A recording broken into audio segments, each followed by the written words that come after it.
Abdullayeva Xurshida, Jizzax davlat pedagogika universiteti Pedagogika va psixologiya fakulteti logopediya yo'nalishi 3-bosqich talabasiman. Bugungi mavzuyimiz nogironlikka ega bo'lgan bolalarni tarbiyalayotgan oilalarga davlat tomonidan berilayotgan imtiyozlar haqida. Mavzuyimizni kirish qismida birinchi bo'lib nogironlik yoki bo'lmasa alohida yordamga muhtoj bo'lgan bolalar haqida qisqacha ma'lumot berib o'tiladi. Nogironlikka ega bo'lgan bolalar jamiyatning eng himoyaga muhtoj guruhlaridan biri hisoblanadi. Ular tarbiyalanayotgan oilalar bir qator ijtimoiy, iqtisodiy va psixologik qiyinchiliklarga duch keladilar. Bunday oilalar uchun davlat tomonidan berilayotgan yordamga, imtiyozga muhtoj hisoblanadi. Bunday bolalar uchun davlat tomonidan ko'rsatilayotgan yordam va imtiyozlar ularning turmush darajalarini yashashda, shuningdek bolalarning ta'lim va rivojlanishida muhim rol o'ynaydi. Alohida yordamga muhtoj bo'lgan bolalarning bir necha bosqichlari yoki turlari mavjud. Asosan ularning 9 ta turi tibbiy pedagogik psixologik komissiya tomonidan klassifikatsiya qilingan. Bularga ko'rishda nuqsoni bo'lgan bolalar, eshitishi nuqsoni bo'lgan bolalar, nutqida nuqsoni bo'lgan bolalar, autizm bolalar, aqliy rivojlanish nuqsoni bo'lgan bolalar, xulqi og'ishgan bolalar, ruhiy rivojlanishda nuqsoni bo'lgan bolalar va shunga o'xshash bilishda, intellekt darajasida nuqsoni bo'lgan bolalarni kiritishimiz mumkin hisoblanadi. Nogironlikka ega bolalarni tarbiyalanayotgan oilalarga ota-onalar bolalarning maxsus ehtiyojlarini qondirish uchun ko'p resurslardan foydalanish kerak bo'ladi. Bunday resurslardan birinchi navbatda muhtoj bo'ladigani bu bolalar uchun alohida beriladigan e'tibor va alohida ajratilgan kunlik xarajatlardan tashqari qilinadigan mablag'lar talab qilinadi. Bunday mablag'lar uchun barcha oilalarning ham sharoiti yetarli bo'lmasligi mumkin. Shu sababli nogironligi bo'lgan bolalarni davlat tomonidan, Davlat sog'liqni saqlash vazirligi tomonidan qamrovga olinadi va ro'yxatga olinadi va ularning nuqsoniga ketadigan investitsiya yoki resurslardan kelib chiqqan holda ularga yordam puli yoki bo'lmasa o'sha nogironlik jamg'armasi pensiyasi kabi oylik haqlarini chiqarib berilishi ko'zda tutilgan hisoblanadi. Davlat tomonidan beriladigan imtiyozlar va yordamlar tizimi nogironlikka ega bo'lgan bolalarni tarbiyalanayotgan oilalarga davlat bir qator maxsus imtiyoz va yordamlar taqdim etadi. Bu yordamlar quyidagilardan iborat hisoblanadi. Moliyaviy yordam birinchi o'rinda beriladigan yordam bu moliyaviy yordam hisoblanadi. Moliyaviy yordam O'zbekiston Respublikasi davlatining nogironlikka ega bo'lgan bolalarni tarbiyalanayotgan oilalarga beriladigan asosiy moliyaviy yordam orasida bolaga nafaqa puli, bolaning sog'lig'i uchun subsidiya va maxsus ta'lim dasturlariga moliyaviy qo'llab-quvvatlash mavjuddir. Ota-onalar o'z bolalariga ehtiyojlarini qondirish uchun davlat bir qator imtiyozli yordamlarga ega bo'lishlari uchun sharoit yaratib berishgan hisoblanadi. Misol uchun O'zbekiston Respublikasi nogironlik haqidagi qonuniga ko'ra nogiron bolalar tarbiyalanayotgan oilalarga har oylik nafaqa olinadi. Bu nafaqalar olingan moddiy bolalarga qarab belgilanadigan minimal ish haqining bir qismiga teng deb belgilanadi.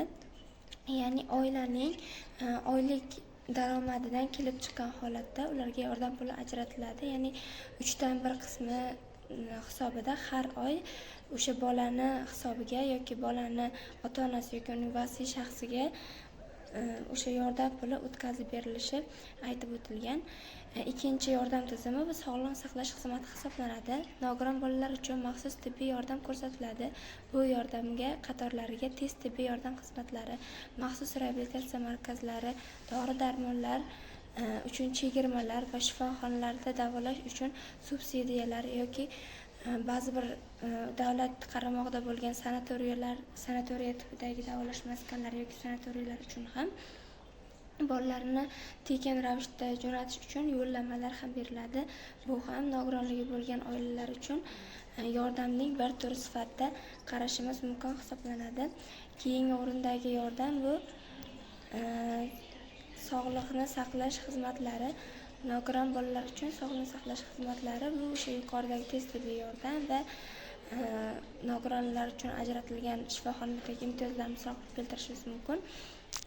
Nogiron bolalar uchun bundan tashqari pedagogik yordam ham muhim hisoblanadi. Pedagogik yordam nogironlikka ega bolalarni tarbiyalayotgan ota-ona uchun psixologik maslahatlar, terapiya va psixologik xizmatlar mavjud. Ular o'z bolalarining tarbiyalashda yuzaga keladigan psixologik qiyinchiliklarga qarshi turish uchun yordam tashkil qilinadi.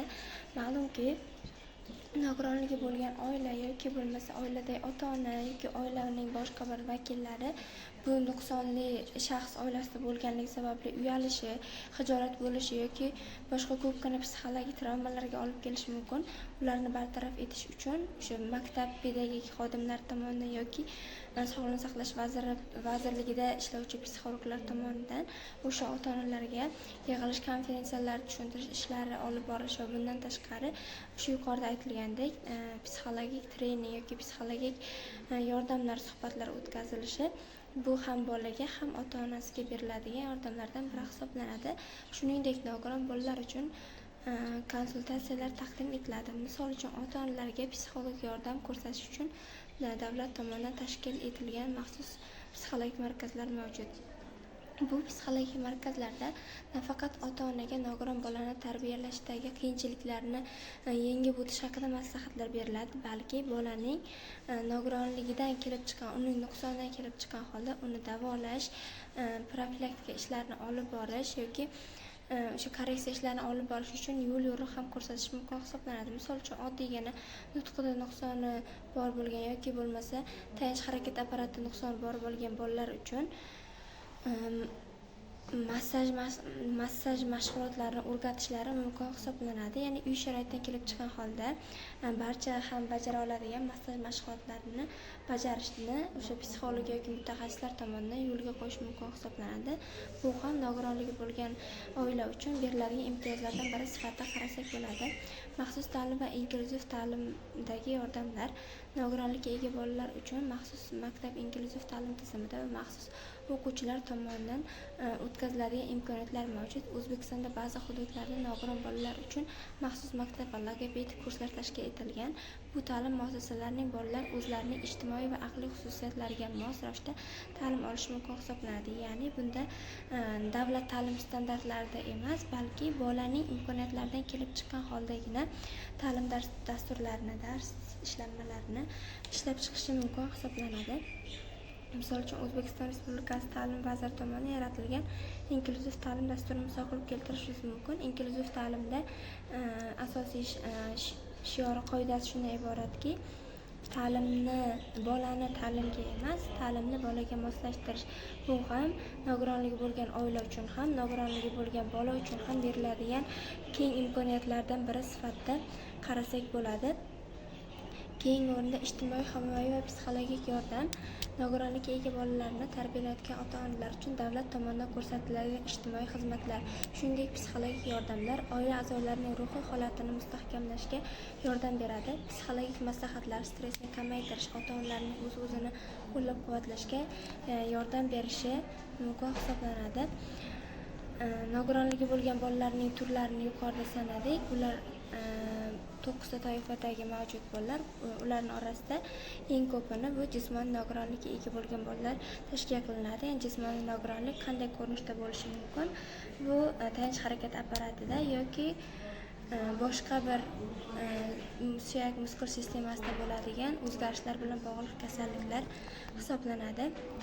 Xulosa qilib shuni aytishimiz mumkinki, nogironlikka ega bolalarni tarbiyalayotgan oilalar uchun mavjud imtiyozlar tizimi ularga nafaqat moddiy yordam, balki bolalarning ta'lim, sog'liq va umumiy rivojlantirish uchun ham keng qamrovli imkoniyatlar yaratganligini aytib o'tishimiz mumkin hisoblanadi.